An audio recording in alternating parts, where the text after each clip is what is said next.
Shalom. Silakan duduk, Tuhan memberkati semuanya.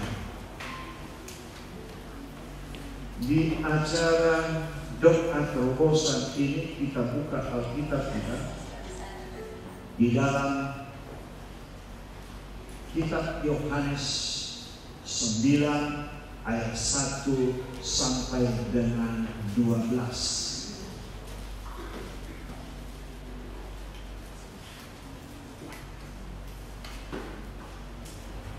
Yohanes 9 ayat 1 sampai dengan 12.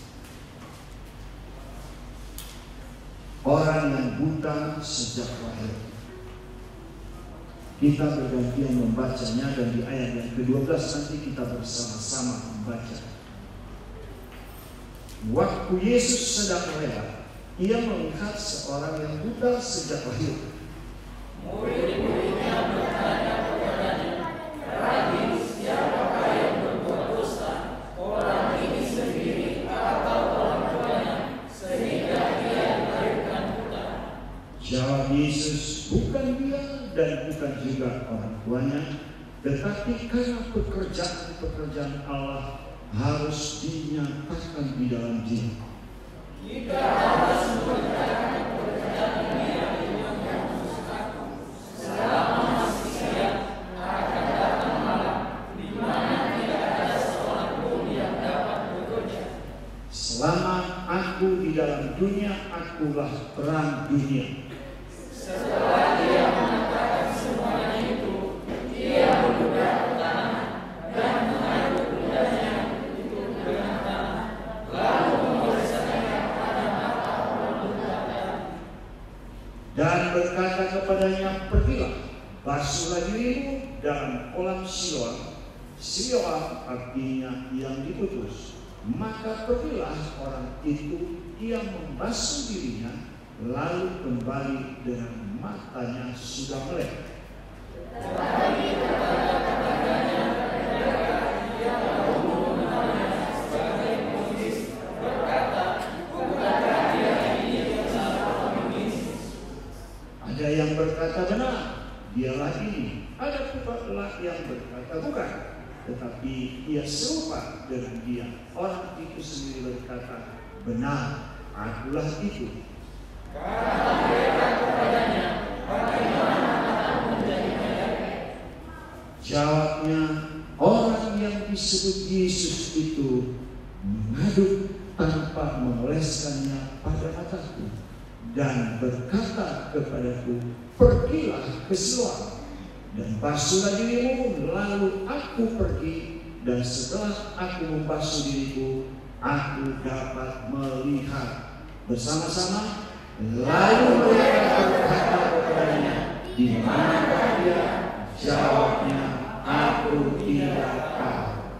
Bapak Ibu yang dikasihi oleh Tuhan, dari ayat firman ini dan kisah orang buta sejak lahirnya ini, dia itu peminta-minta, pengemis.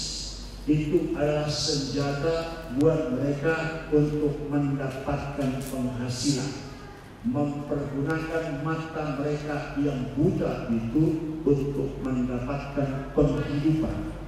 Saudara yang berkati oleh Tuhan, ketika Yesus melihat orang yang buta ini, maka hati Yesus tergerak untuk menolong.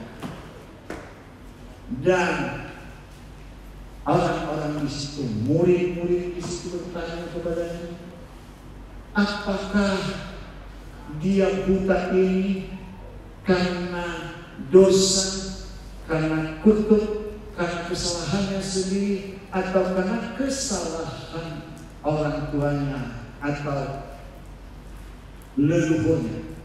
Karena di dalam Alkitab kan dikatakan bahwa orang-orang yang tidak mau mendengar firman Allah dan tidak melakukannya, maka kutuk-kutuk ini akan mereka alami di dalam Ulangan 28 ayat 15 sampai dengan ayat yang ke-50. Tapi apa jawaban Tuhan kita?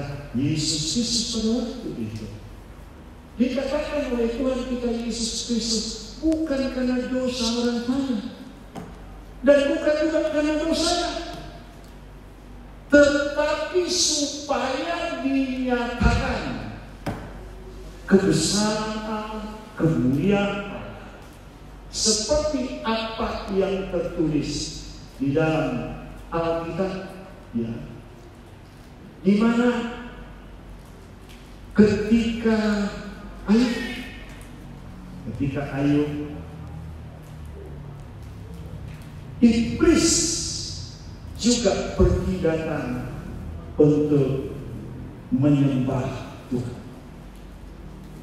bersama-sama dengan orang-orang yang menyembah Tuhan, orang-orang kudus. Lalu Allah memberi kesempatan, memberi peluang kepada iblis untuk menguji, untuk mengetes iman dari Ayub itu. Dan ketika itu ditanyakan oleh Allah kepada Ayub, apakah engkau melihat hamba-Mu Ayub? Didahului dengan pertanyaan, hei iblis, kau dari mana? Dan dikatakan bahwa iblis pergi mengembara di mana-mana dan dia juga mau datang ke sini. Dan Allah berfirman, Allah bertanya kepada, apakah engkau melihat hamba-Ku Ayub yang soleh, yang saleh, tidak ada yang menandingi kesalehannya di dunia ini. Dan apa katanya? Dia karena Allah melindungi dia, Allah melindungi keluarganya, Allah melindungi semua harta benda yang dimiliki. Coba beri kesempatan untuk mencari semua harta bendanya. Lalu firman Allah kepadanya, silakan, tapi jangan menjawab itu. Maka begitu keluar iblis, maka terjadilah perusakan, terjadilah pembunuhan, yaitu semua harta benda Ayub habis, ternaknya, bahkan anak-anaknya semuanya mati sekeluarga. Jadi itu adalah supaya diuji, dites iman dari Ayub, yang akhirnya dia katakan, terpujilah Tuhan, dialah yang memberi dan dialah yang memberi. Diuji kedua kali. Kembali datanglah anak-anak Tuhan menyembah kepada Tuhan dan ada iblis itu. Lalu Allah bertanya kepadanya, ada apa gerangan? Des, dan kau kan melihat bahwa hamba-Ku Ayub itu begitu setia kepada Tuhan. Dan dikatakan, coba, karena engkau yang melindunginya, berilah kesempatan kepada Tuhan untuk menjaga tubuhnya. Tapi halaman firman, nyawanya dan diberi kesempatan.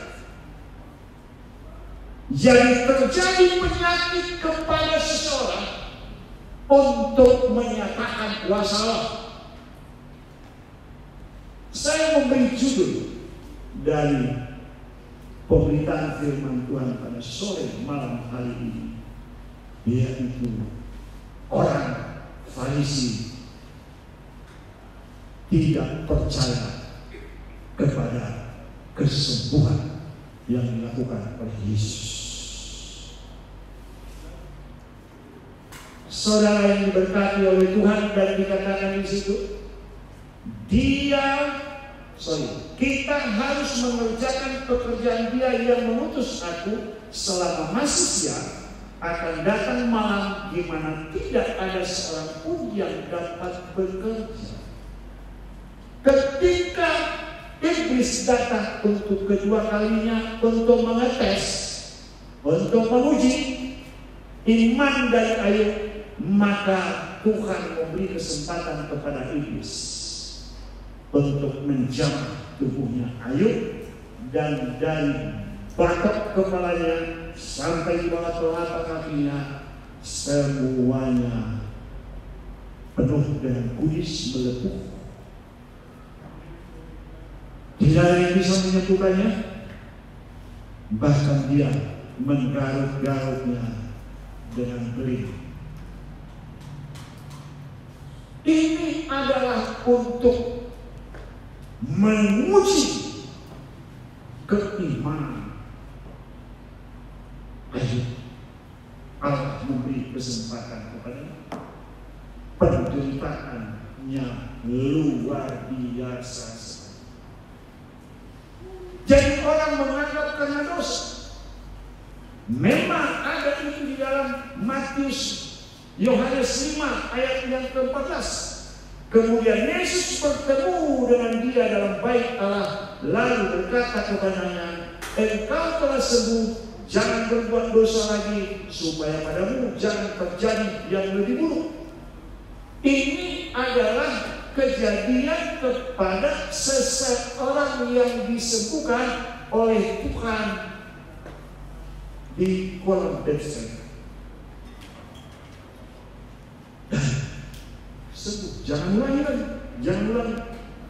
Kalau kamu mengulanginya, berdosa, maka engkau akan mengalami hal yang lebih buruk lagi.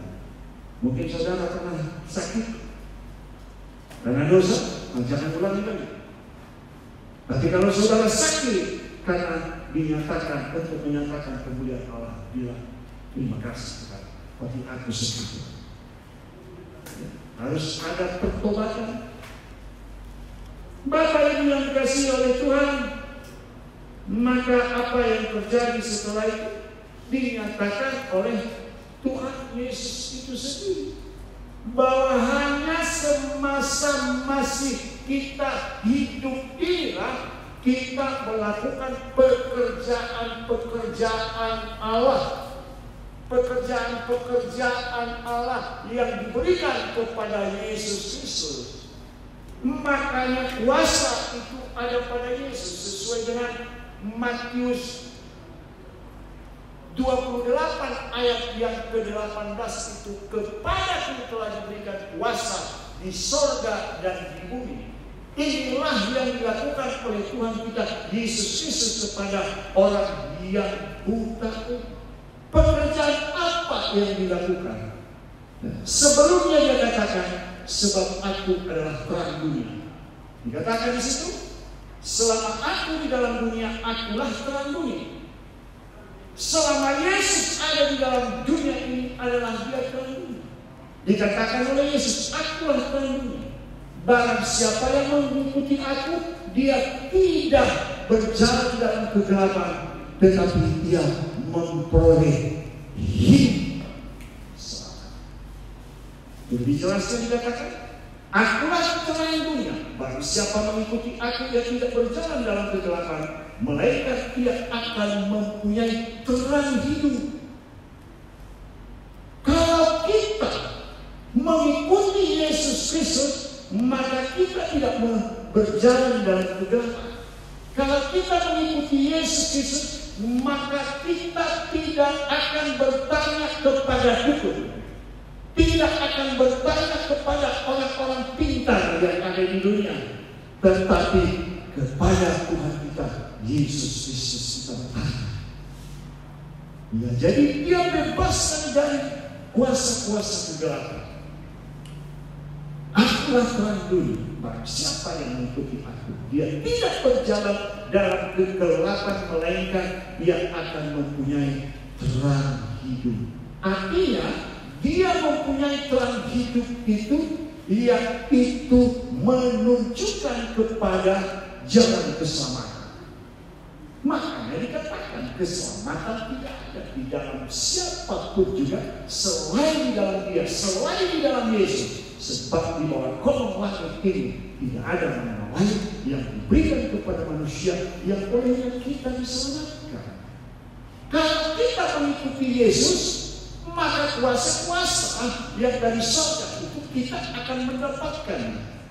Tapi dalam hal ini persyaratannya yaitu kita percaya kepada Tuhan kita Yesus Kristus. Jadi Tuhan Yesus datang ke dunia ini untuk bekerja, mengerjakan pekerjaan-pekerjaan yang diberikan oleh Allah kepada kita. Karena Yesus sudah berangkat, maka pekerjaan-pekerjaan itu diberikan kepada kita. Makanya di ayat ini katakan bahwa lalu Yesus menutup, Dia mengambil tanah dan dia ludahi tanah. Dia ludahi tanah itu, lalu dia aduk. Setelah diaduk, dioleskannya di mata laki-laki yang buta itu. Lalu Yesus berkata, pergi, cuci, bersihkan wajahmu, bersihkan tubuhmu di Siloam, yang artinya yang diutus. Apakah mukjizat kesembuhan itu terjadi tanpa bekerja sama dengan Yesus? Dalam hal ini harus bekerja sama. Dia percaya, dia menyerahkan matanya supaya dioleskan dengan air ludah dan tanah yang diaduk ini. Itu namanya perkesan. Dia siapkan matanya untuk dioleskan dengan obat yang dahsyat mujarab itu. Itu yang pertama. Yang kedua, dia atau orang yang buta ini mengikuti apa yang diperintahkan oleh Yesus. Pergi ke Siloam, cuci, bersih. Dia ikuti. Kenapa? Karena dia punya iman. Kalau kita tidak punya iman, tidak akan terjadi mukjizat. Dia ikuti. Setelah punya iman dan dia ikuti, dia basuh dan dia keluar dari Siloam itu, dan kesembuhan itu terjadi. Dia sudah bisa melihat. Mantap kan? Apa masalah saudara? Yang paling utama yaitu punya iman. Apalagi dalam suasana sekarang ini, begitu banyak orang yang takut ibadah karena corona. Jangan takut sama corona. Bukankah Yesus berkata, kepadaku telah diberikan kuasa di surga dan di bumi, dan kuasa yang sama telah diberikan oleh Yesus kepada kita. Firman-Nya yang berkata, Yesus memanggil murid-murid ke-12 itu, memberi kuasa kepada mereka untuk melenyapkan segala penyakit, melenyapkan kelemahan tubuh, dan mengusir setan-setan, dan menyembuhkan penyakit, membangkitkan orang mati, melahirkan yang sakit kusta. Jangan takut kita kepada corona. Bukankah kita berasal dari Allah? Kita adalah anak Allah, mengalahkan nabi-nabi palsu dan roh yang ada dalam kita lebih besar dari roh yang ada di dunia ini. Jangan takut. Waktu dilarang dulu nggak boleh ibadah itu, Ya, memang kita patuh kepada Allah, patuh juga kepada negara. Oh, yang kita lakukan. Sempat 4 kali ibadah kita tidak langsung, tapi melalui online. Begitu diumumkan oleh Menteri Agama, boleh ibadah, langsung saya lakukan. Hari ini kita ibadah. Walaupun gereja-gereja lain tidak berani, biarkan saja. Karena firman Tuhan kita itu dikatakan di dalam ayat firman, jangan tinggalkan ibadahmu seperti banyak orang lakukan, tetapi saling menasihati ke depan Tuhan kita Yesus Kristus. Jadi kita ikuti perintah Allah, kita ikuti perintah negara, karena tidak ada pemerintahan yang tidak berasal dari Allah. Kalau sudah dibuka keran atau sudah diizinkan untuk ibadah, ya ibadah. Mengapa takut mati? Bukankah kita ini akan mati semua? Orang sekarang malas ibadah, dia nonton di barang yang kecil ini. Apa yang saudara bisa lakukan? Nggak ada. Mau memuji menyembah pun sambil makan-makan kacang, minum-minum. Kalau minum air putih oke, kalau minum alkohol siapa yang tahu? Jadi semua yang dikasih jangan takut. Kalau kita ini hidup secara kasih anugerah Tuhan, kita hidup di dalam Yesus. Kalaupun kita mati di dalam Yesus, dan kita akan dibangkitkan oleh Tuhan Yesus. Karena Tuhan Yesus berkata, aku adalah kebangkitan. Dan siapa yang percaya kepada Tuhan, dia akan bangkit, dia akan hidup walaupun dia sudah mati. Jadi jangan takut. Bapak Ibu yang dikasihi oleh Tuhan, dia sembuh. Setelah sembuh, maka banyak orang-orang yang bertanya kepada dia, orang-orang Yahudi, kayaknya kamu ini peminta-minta itu ya, minta sedekah itu, kamu kan butuh. Siapa yang menyembuhkan engkau? Ada yang bilang, bukan dia yang menyerupai. Yang menyerupai dia. Lalu ditanya kepadanya, apakah kamu? Iya, saya lah yang mantan buta itu, mantan orang buta itu. Jangan jadi mantan, lebih baik mantan orang buta tapi melihat daripada buta mantan orang mereka. Jadi saudara yang diberkati oleh Tuhan, mereka akan percaya. Masa sih? Dikatakan di sini.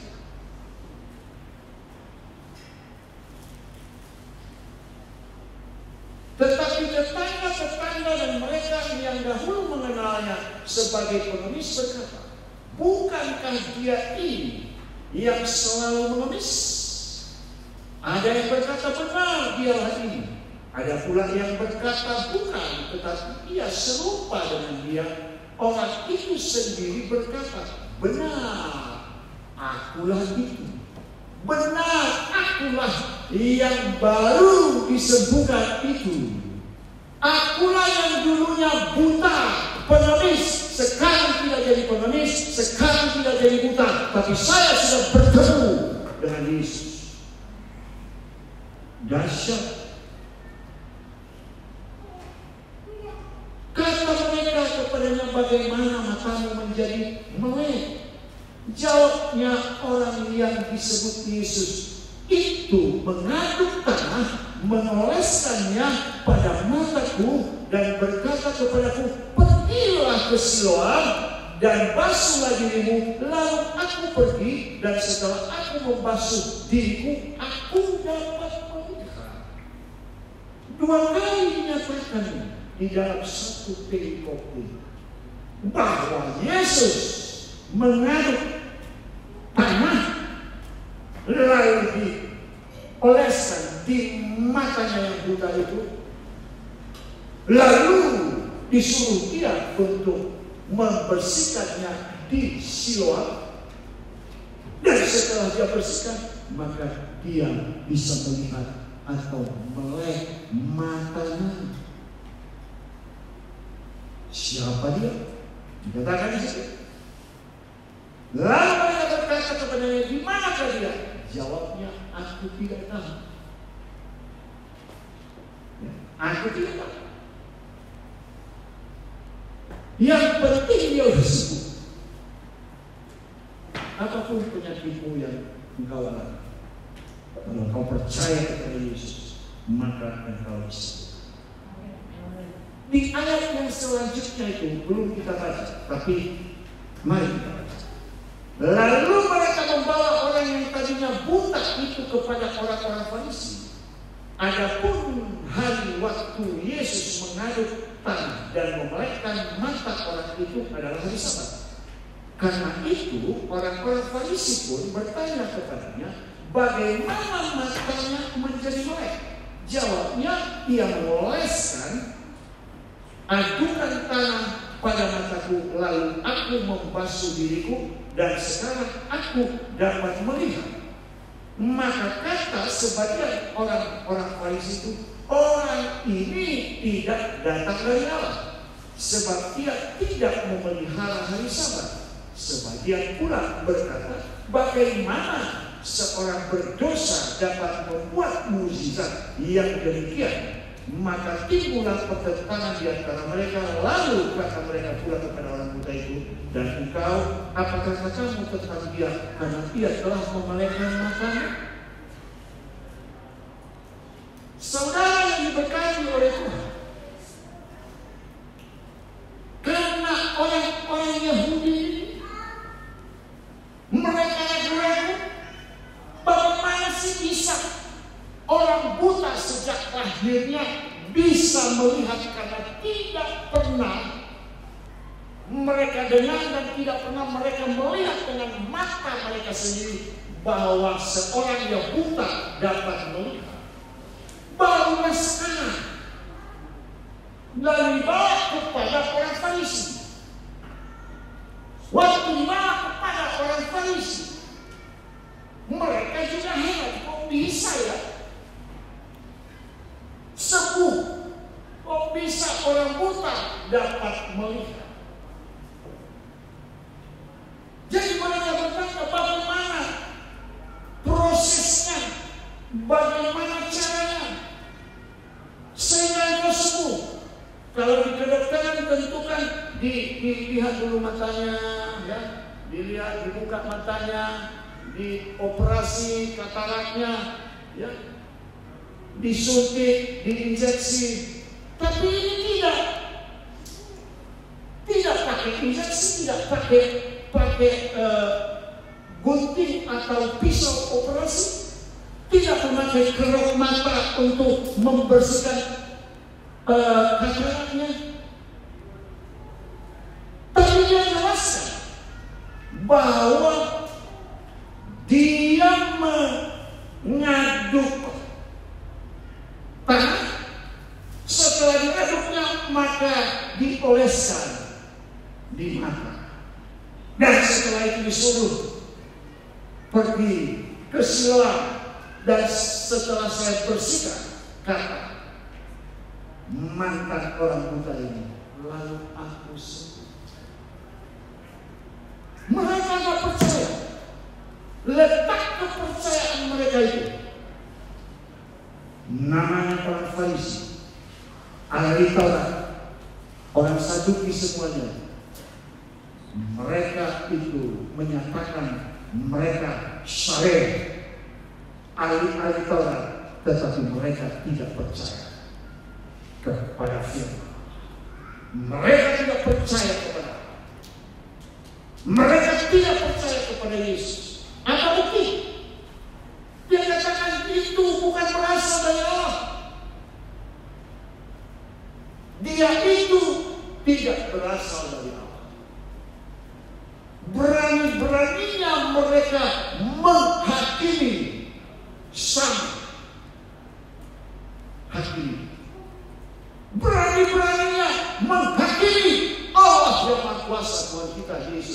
Itulah iblis setan, mencuri data hanya untuk mencuri, membunuh, dan membinasakan. Mengapa mereka melakukan itu? Dengan adanya pengajaran yang baru, yaitu dari Allah, maka orang tidak percaya kepada orang Farisi lagi. Orang tidak percaya kepada ahli Taurat lagi, kepada orang Farisi, kepada imam, tapi percaya kepada Yesus. Bapak Ibu yang dikasihi Tuhan kita Yesus, maka terjadilah perdebatan di situ. Masa sih? Kalau dia tidak berasal dari Allah, mengapa bisa terjadi mukjizat? Karena dinyatakan bahwa sejak seseorang buta dari rahim dan kandungan ibunya, lahir dia buta, tidak pernah mereka melihat orang Farisi, ahli Taurat dapat menyembuhkan orang yang buta itu. Bapak Ibu yang dikasihi oleh Tuhan, sesuai dengan firman Tuhan tadi, akulah terang. Barang siapa yang mengikuti aku, ia tidak berjalan dalam kegelapan, tapi dia mempunyai terang. Saudara yang diberkati oleh Tuhan, sebenarnya panjang, tapi kita teruskan dikit lagi. Dan mereka bertanya kepada orang buta itu, dan apakah kamu tentang dia? Karena ia telah memelekkan matamu. Jawabnya, ia adalah seorang nabi. Dia berani mengatakan bahwa dia seorang nabi. Tetapi orang Yahudi itu tidak percaya bahwa tadinya ia buta dan baru dapat melihat lagi sampai mereka memanggil orang tuanya untuk meyakinkan mereka bahwa benarnya Yesus yang menyembuhkan. Mereka tidak percaya kepada Yesus. Mereka tidak percaya kepada kuasa kesembuhan dari Allah. Mereka tidak percaya kuasa kesembuhan, kuasa ilahi yang dilakukan oleh Yesus. Di gereja-gereja juga sekarang, mereka tidak percaya kepada kuasa kesembuhan. Ada yang berkata itu kan namanya Yesus. Sekarang tidak ada. Siapa dia? Di gereja ini yang buta sudah terjadi sembuh waktu kami melayani di Medan. Yang lumpuh turun dari kursi roda berjalan. Yang tuli terjadi ginias, anak kecil bisa mendengar. Tapi kalau ada orang Farisi di antara orang Kristen pada hari ini bertobat, ayat-ayat firman-Nya begitu banyak yang belum terjadi, dan saya percaya bahwa akan terjadi. Membangkitkan orang mati. Sangat percaya. Mengapa?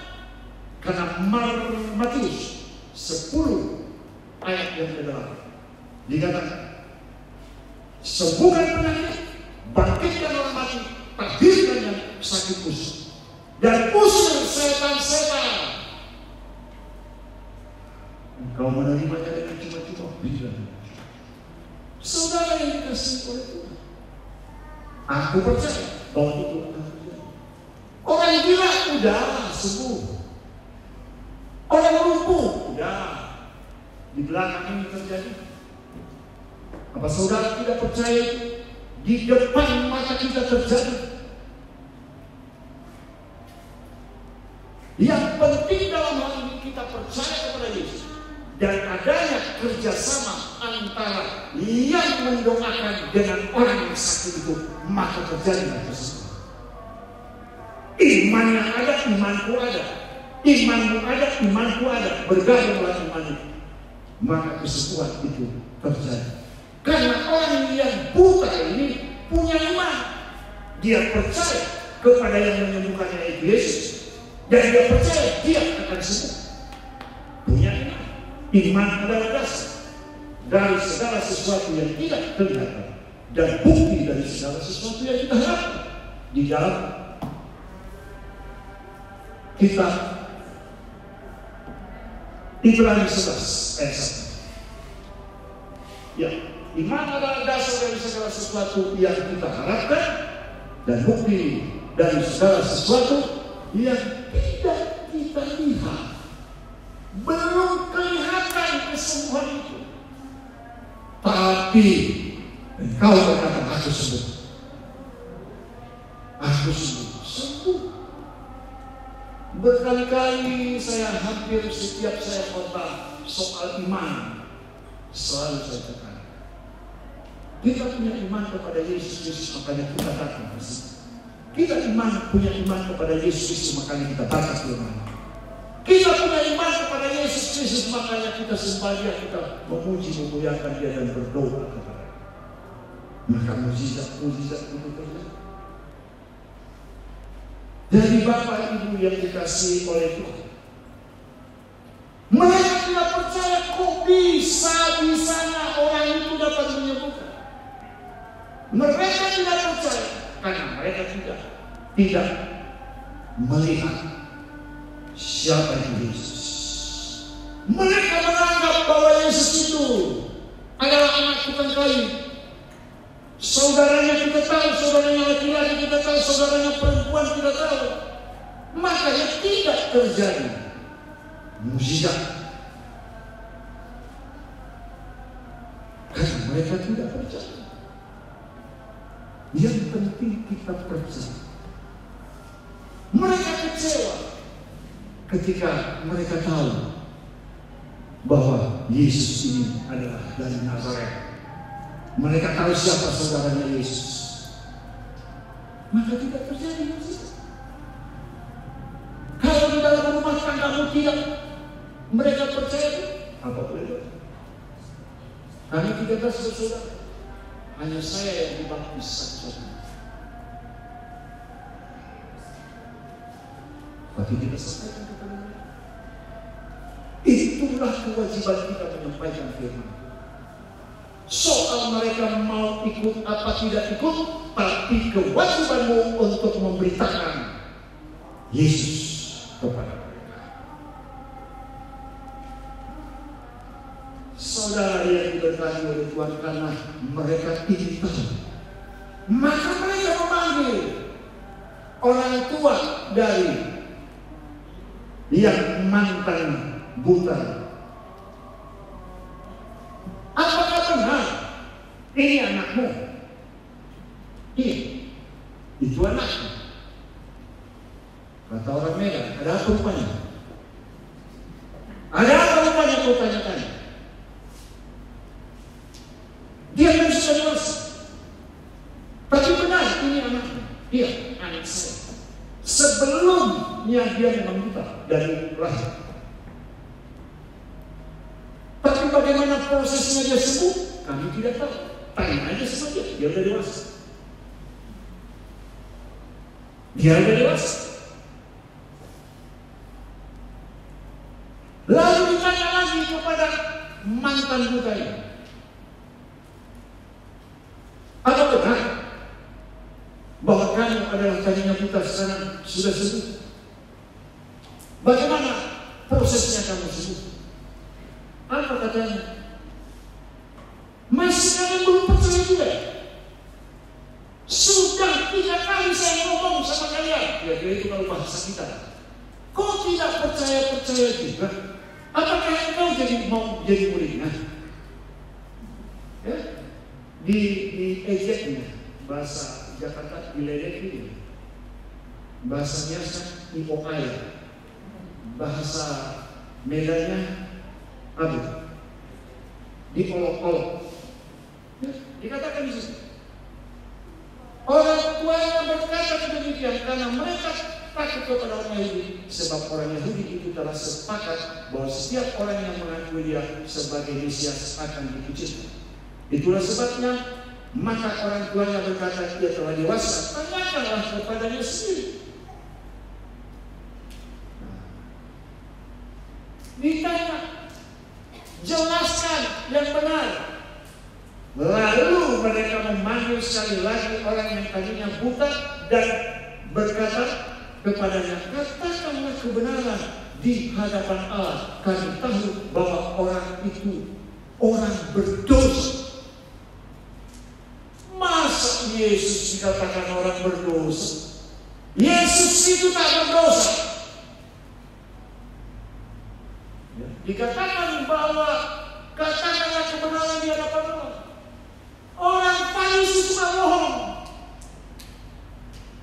Orang Farisi tidak melakukan kebenaran, makanya dikatakan nyatakan kebenaran di hadapan Allah. Mereka tidak tahu bahwa Yesus itu adalah kebenaran. Apa kata? Jawabnya, apakah orang itu orang berdosa atau tidak? Jawabnya, apakah orang itu orang berdosa atau tidak? Tahu, tetapi satu hal aku tahu, yaitu bahwa aku tadinya buta dan sekarang dapat melihat. Mau dikatakan orang yang menyembuhkan aku itu berdosa atau tidak, nggak ada urusan. Aku tidak tahu. Tapi buktinya bisa dilihat, inilah aku sudah sembuh. Ya. Walaupun engkau mengatakan ahli Taurat, orang Farisi, orang Saduki, imam-imam, tapi engkau kan tidak bisa menyembuhkan aku kan? Percuma aku berada di lingkungan kalian selama ini, tapi kalian tidak bisa mendoakan saya supaya sembuh. Tapi ini hanya dengan mengoleskan atau dengan mengaduk tangan dan dioleskan di mataku, maka aku jadi sembuh. Kalau kita berpikir sebagai manusia, sekarang aja kita pakai masker, tapi ini pakai tangan. Di tangan itu banyak bakteri, banyak kuman, banyak virus. Tapi Tuhan menggunakan virus di tanah itu untuk menyembuhkan penyakit. Saudara yang diberkati Tuhan, luar biasa asal kita percaya kepada Tuhan. Dikatakan, telah kukatakan kepadamu dan kamu tidak mendengarkan. Mengapa kamu hendak mendengarkannya lagi? Barangkali kamu mau menjadi muridnya juga. Haleluya. Artinya, udahlah, gak usah kalian bertanya-tanya lagi. Udah jadi murid Yesus saja. Karena kalau kamu jadi murid Yesus, maka kamu pun akan disembuhkan. Kamu pun akan mengalami mukjizat dalam hidupmu. Kamu pun akan menerima keselamatan. Ya, dia juga mengizinkan. Kamu mau jadi murid mereka juga kalian? Udahlah jadi murid Yesus saja seperti aku. Saya sudah disembuhkan. Mukjizat terjadi. Ada janji Tuhan, yaitu keselamatan. Sambil mengejek mereka berkata kepadanya, engkau murid orang itu, tapi kami murid Musa. Kami tahu bahwa Allah telah berfirman kepada Musa, tetapi tentang dia itu kami tidak tahu dari mana dia datang. Mereka tidak mengenal Yesus. Mereka katakan bahwa mereka itu percaya kepada Musa, tapi apa yang ditulis di dalam kitab Musa itu mereka tidak percaya. Bukankah Yesus itu telah dinyatakan oleh Allah di kitab Musa? Sudah dikatakan, aku akan mengadakan permusuhan antara engkau dengan perempuan ini dan antara keturunannya dan keturunanmu. Keturunannya akan meremukkan kepalamu dan keturunanmu akan meremukkan kulitmu. Jadi tidak tahu mereka isi Alkitab ini. Nubuatan tentang kelahiran Yesus sudah dinubuatkan oleh Allah. Yaitu keturunan perempuan itu, yaitu Yesus, akan meremukkan kepala sebelah, akan menyembuhkan yang buta, mencerahkan mata yang buta. Kalian tidak percaya juga?